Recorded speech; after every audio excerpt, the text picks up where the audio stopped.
Assalamualaikum warahmatullahi wabarakatuh.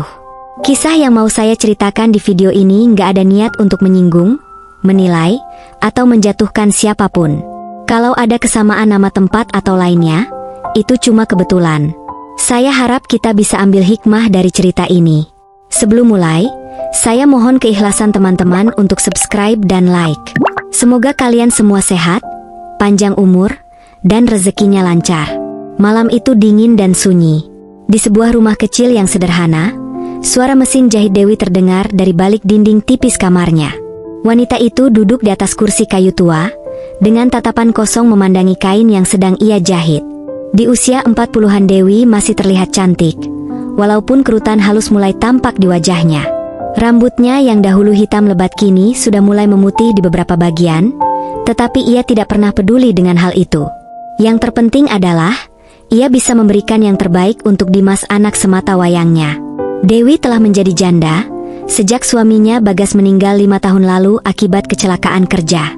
Kepergian Bagas meninggalkan luka mendalam di hati Dewi. Tetapi ia tahu bahwa ia harus tetap kuat. Dimas masih remaja saat itu, baru memasuki usia 14 tahun, dan membutuhkan perhatian penuh darinya. Kehidupan menjadi semakin sulit setelah Bagas tiada, dan Dewi terpaksa bekerja keras sebagai penjahit rumahan untuk menghidupi mereka berdua. Meski hidup sederhana, Dewi selalu berusaha memberikan yang terbaik untuk anaknya. Setiap hari ia bangun pagi-pagi untuk menyiapkan sarapan, mengantar Dimas ke sekolah, dan kembali ke mesin jahitnya. Namun sejak beberapa tahun terakhir, ia mulai merasakan ada yang berubah pada diri Dimas. Anak yang dulu ceria dan terbuka, kini seringkali terlihat murung, dan lebih suka mengurung diri di kamar. Dewi mencoba bertanya, tetapi Dimas selalu menghindar. Ia mengatakan bahwa semuanya baik-baik saja. Dewi merasa ada sesuatu yang disembunyikan oleh anaknya, tetapi ia tidak tahu apa itu. Dimas tumbuh menjadi remaja yang semakin tertutup. Ia lebih sering menghabiskan waktu di depan komputer atau ponselnya, bermain game atau sekadar menonton video. Pada awalnya, Dewi mengira ini hanyalah kebiasaan remaja yang sedang mencari hiburan. Namun belakangan ia mulai merasa ada yang tidak wajar. Dimas seringkali marah tanpa alasan jelas, mudah tersinggung, dan bahkan pernah membentaknya saat diminta untuk membantu di rumah. Hati Dewi hancur setiap kali Dimas bersikap demikian. Tetapi ia tetap bersabar. Ia meyakinkan dirinya bahwa ini hanyalah fase sementara dalam kehidupan remaja. Namun Dewi tidak tahu bahwa kebiasaan Dimas di dunia maya telah membawanya pada sesuatu yang jauh lebih berbahaya. Dimas yang awalnya hanya iseng mencari hiburan, kini telah terjebak dalam kecanduan film itu setiap malam. Ketika Dewi sudah tidur, Dimas menyelinap ke kamarnya, membuka ponsel, dan tenggelam dalam dunia yang tak seharusnya ia masuki. Konten-konten yang ia lihat perlahan-lahan mempengaruhi caranya memandang hubungan dan perasaan. Apa yang awalnya hanya rasa ingin tahu, berubah menjadi kebutuhan yang tak terkendali. Dimas duduk di kamar gelapnya, layar ponsel menyala di depan wajahnya. Tangannya dengan cepat menggulirkan layar mencari video baru untuk ditonton. Awalnya ia tanpa sengaja menemukan film itu. Dimas merasa ada sesuatu dalam dirinya yang bangkit. Awalnya ia merasa bersalah setiap kali menonton, tetapi lama-kelamaan rasa bersalah itu menghilang. Kini ia menonton setiap malam tanpa merasa ada yang salah. Rasa bersalah yang dulu menghantuinya, kini digantikan oleh kebutuhan yang terus-menerus untuk mencari lebih banyak. Setiap video yang ia tonton membuat pikirannya semakin terjerumus dalam bayangan-bayangan yang tidak nyata. Di usia yang seharusnya penuh dengan impian dan harapan, Dimas malah tenggelam dalam kecanduan yang merusak. Ia tahu ini salah, tetapi ia tidak bisa berhenti. Kecanduan itu telah merasuki pikirannya, membuatnya sulit membedakan mana yang benar dan salah. Perubahan perilaku Dimas semakin terlihat jelas di depan ibunya. Ia menjadi lebih sering marah, merasa frustasi tanpa alasan, dan mulai kehilangan minat terhadap kehidupan nyata di sekolah. Nilai-nilainya menurun drastis, dan ia semakin menjauh dari teman-temannya. Dimas merasa kosong di dalam dirinya, dan satu-satunya cara untuk mengisi kekosongan itu adalah dengan menonton video yang selama ini membuatnya terobsesi. Dewi di sisi lain merasakan sesuatu yang tidak beres dengan anaknya, tetapi ia tidak tahu harus bagaimana. Sebagai seorang ibu tunggal, Dewi merasa dirinya tidak cukup mampu untuk memberikan pengawasan yang lebih baik. Setiap kali ia mencoba bertanya, Dimas selalu menghindar atau marah, meninggalkan Dewi dalam kebingungan dan kekhawatiran. Dewi seringkali menangis sendirian di malam hari, memohon pada Tuhan agar anaknya kembali seperti dulu. Ia merindukan Dimas yang dulu ceria dan penuh kasih. Kini yang ia lihat hanyalah bayangan kelam dari anak yang semakin terasing dalam dunianya sendiri. Suatu malam setelah berhari-hari merasakan frustasi yang tak tertahankan, Dimas melakukan sesuatu yang tak pernah terlintas dalam pikirannya sebelumnya. Rasa kecanduan yang telah begitu dalam menjeratnya membuat Dimas kehilangan kendali. Malam itu Dewi tidur di kamarnya yang kecil. Seperti biasa Dimas yang berada di kamar sebelah tidak bisa menahan dorongan dalam dirinya. Ia tahu itu salah. Setiap bagian dari akal sehatnya mengatakan bahwa apa yang ia pikirkan adalah sebuah dosa yang tak termaafkan. Namun pikiran itu begitu kuat, begitu mendesak, hingga ia merasa tak mampu melawannya. Ia melangkah mendekati kamar ibunya. Langkah-langkah kecil, namun penuh dengan kehancuran. Ketika Dewi terbangun, dunia seakan runtuh di sekitarnya. Ia tidak bisa mempercayai apa yang baru saja terjadi. Hatinya hancur, tubuhnya lemah, dan jiwanya tergores luka yang dalam. Dimas, anak yang ia cintai dengan segenap jiwa, telah melakukan sesuatu yang tidak pernah ia bayangkan. Di satu sisi, ia ingin memaafkan, ingin meyakini bahwa ini hanyalah sebuah kesalahan besar yang terjadi karena kebingungan remaja. Namun di sisi lain, Dewi merasakan rasa sakit yang luar biasa. Perasaan dikhianati oleh darah dagingnya sendiri, menimbulkan luka yang tak akan pernah sembuh. Dimas yang juga menyadari apa yang telah ia lakukan itu salah, dan ia tidak mampu berkata apa-apa. Ia melihat ibunya menangis di sudut kamar. Air mata mengalir tanpa henti, tetapi ia tidak tahu bagaimana cara menghentikan penderitaan yang telah ia timbulkan. Ia tahu ini adalah akhir dari segalanya, tetapi ia tidak tahu bagaimana cara menebus kesalahan sebesar ini. Waktu berlalu dengan lambat. Setelah kejadian malam itu, Dewi yang awalnya mencoba mengubur rasa sakitnya, mulai merasakan ada sesuatu yang tidak biasa dalam tubuhnya. Bulan demi bulan berlalu, dan rasa mual yang ia rasakan semakin sering datang. Hatinya penuh dengan kecemasan dan ketakutan. Ia tahu apa yang mungkin terjadi, tetapi ia berharap itu hanya pikiran buruk yang datang karena trauma. Namun ketika akhirnya ia memberanikan diri untuk memeriksakan diri ke bidan desa, kenyataan menghantamnya dengan keras. Dewi hamil. Ia tidak bisa mempercayai apa yang terjadi. Tubuhnya gemetar. Air mata mengalir deras di pipinya. Bagaimana ia harus menjelaskan hal ini? Bagaimana ia harus menghadapi masyarakat yang selama ini sudah melihatnya dengan tatapan iba? Sebagai seorang janda, Dewi mencoba menyembunyikan kehamilannya sebaik mungkin. Tetapi tubuhnya yang mulai berubah, membuat rahasia itu semakin sulit ditutupi. Desas-desus mulai menyebar di desa tetangga. Tetangga yang sebelumnya bersimpati, kini mulai mencurigai sesuatu yang tidak wajar. Mereka melihat perubahan fisik Dewi, dan mulai berbisik-bisik di belakangnya. Suatu hari, salah satu tetangga terdekat Busri datang berkunjung dengan senyuman penuh makna. "Dewi, kamu baik-baik saja?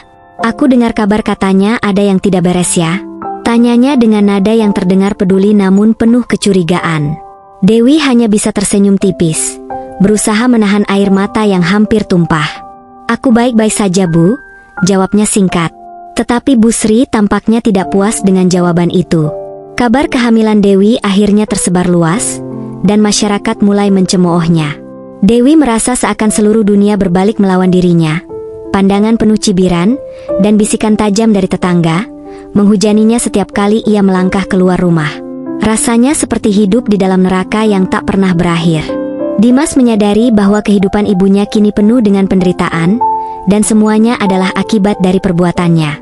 Setiap kali ia melihat ibunya menangis di sudut kamar, atau mendengar tetangga berbicara buruk tentang mereka, hati Dimas terasa hancur berkeping-keping. Namun ia tidak bisa mengubah apa yang sudah terjadi.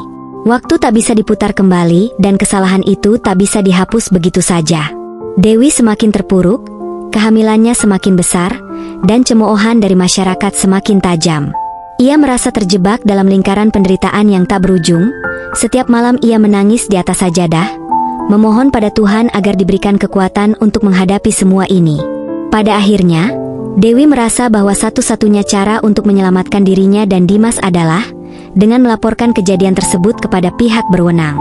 Dengan hati yang berat, Dewi mendatangi kantor polisi dan melaporkan apa yang telah terjadi. Ia tahu bahwa ini akan menghancurkan hidup Dimas, tetapi ia juga tahu bahwa kebenaran harus diungkapkan. Ketika polisi datang untuk menangkap Dimas, suasana di desa semakin memanas. Tetangga-tetangga yang selama ini hanya berbisik-bisik di belakang, kini terang-terangan mencemooh Dewi dan anaknya. Mereka menyalahkan Dewi, mengatakan bahwa ia adalah ibu yang gagal karena tidak bisa mendidik anaknya dengan baik.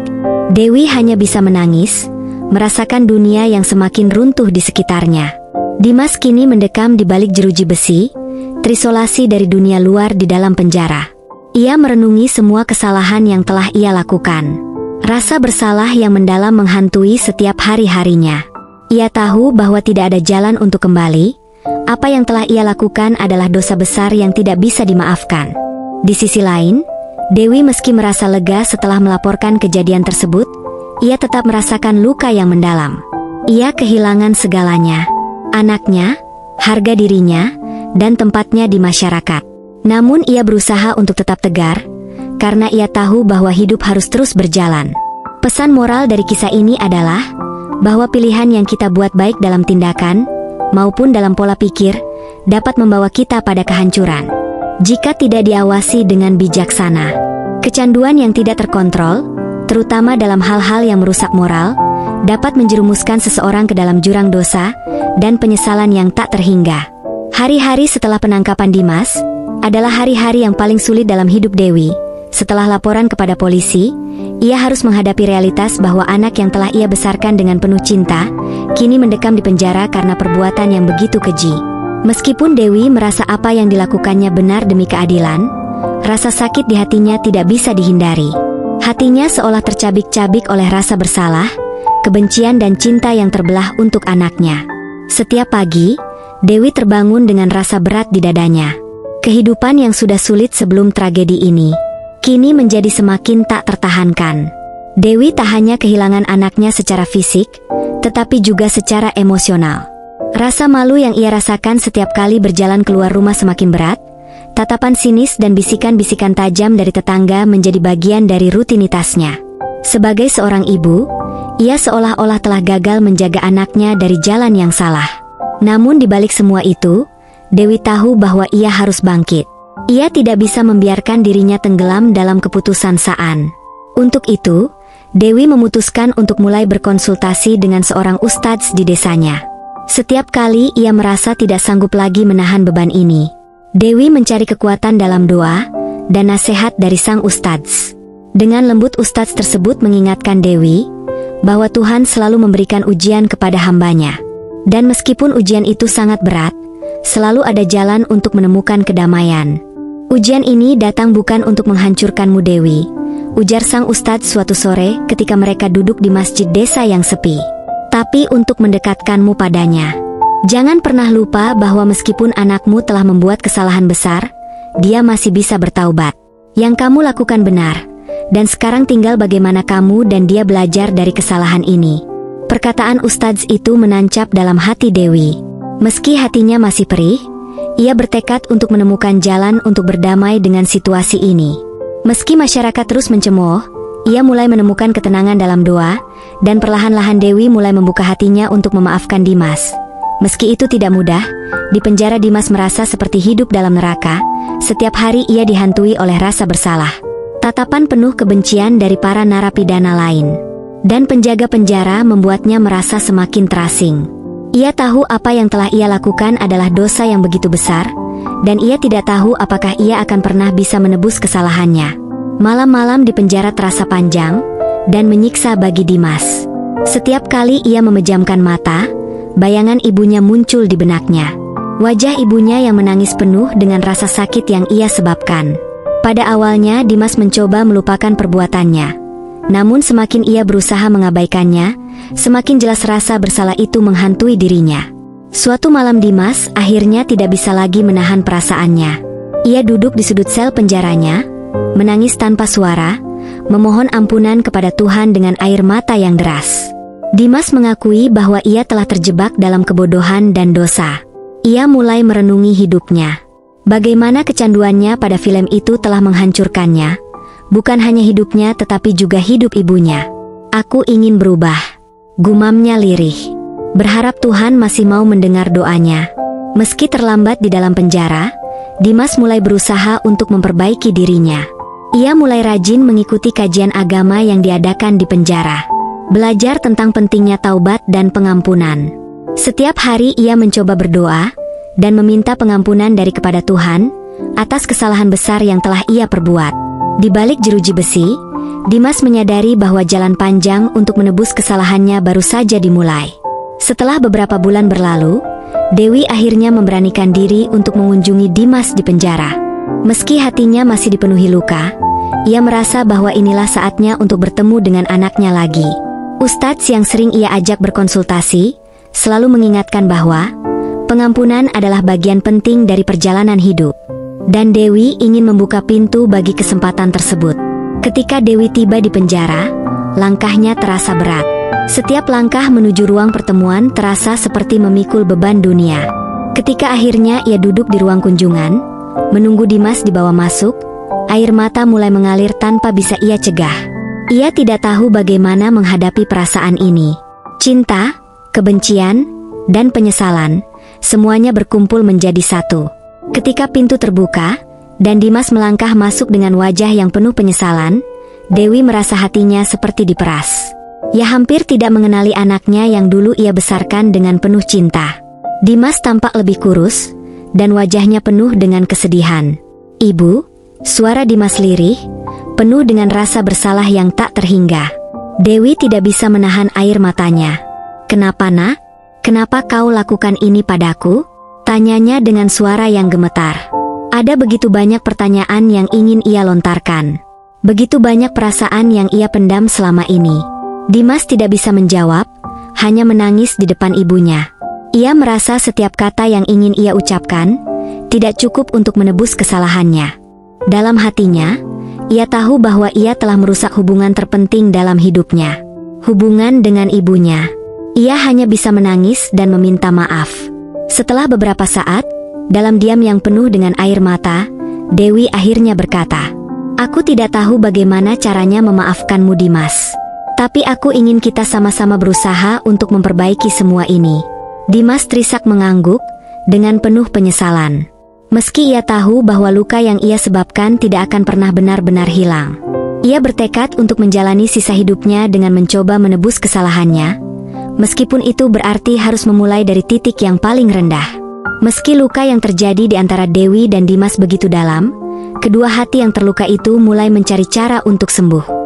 Dewi dengan kekuatan yang ia dapatkan dari doa dan bimbingan mulai menerima kenyataan hidupnya. Ia menyadari bahwa meskipun Dimas telah menghancurkan hidupnya sebagai seorang ibu, ia masih memiliki kewajiban untuk memaafkan. Meskipun itu adalah proses yang panjang dan penuh air mata. Dimas di dalam penjara terus berusaha memperbaiki diri. Ia tahu bahwa perbuatannya akan menghantui sisa hidupnya, tetapi ia bertekad untuk menjadi orang yang lebih baik. Meskipun masyarakat mungkin tidak akan pernah memaafkannya, ia berharap suatu hari nanti ibunya bisa melihat bahwa ia benar-benar menyesal dan berubah. Pesan moral dari kisah ini adalah, kecanduan yang tidak terkendali dapat membawa kehancuran yang tak terbayangkan. Keterbukaan dalam keluarga, pendidikan yang baik, serta pengawasan yang penuh kasih, sangat penting dalam membimbing generasi muda, agar tidak terjerumus ke dalam perilaku yang merusak diri sendiri dan orang lain. Keluarga, meskipun seringkali terluka, tetap menjadi tempat di mana cinta dan pengampunan dapat ditemukan, meski itu datang melalui jalan yang panjang dan berliku. Kisah ini mengajarkan bahwa meski kesalahan besar telah dilakukan, selalu ada kesempatan untuk tobat dan memulai kembali. Namun proses pengampunan dan pemulihan membutuhkan waktu kesabaran dan keteguhan hati. Kesalahan dapat mempertemukan kita dengan rasa sakit yang tak terukur, tetapi di balik setiap penyesalan selalu ada harapan bagi mereka yang ingin memperbaiki hidupnya dan menemukan kedamaian kembali. Saya ucapkan terima kasih bagi kamu yang sudah subscribe dan berkomentar di video ini. Saya doakan semoga panjang umur, sehat selalu, bahagia dunia akhirat, dan kaya raya. Wassalamualaikum warahmatullahi wabarakatuh.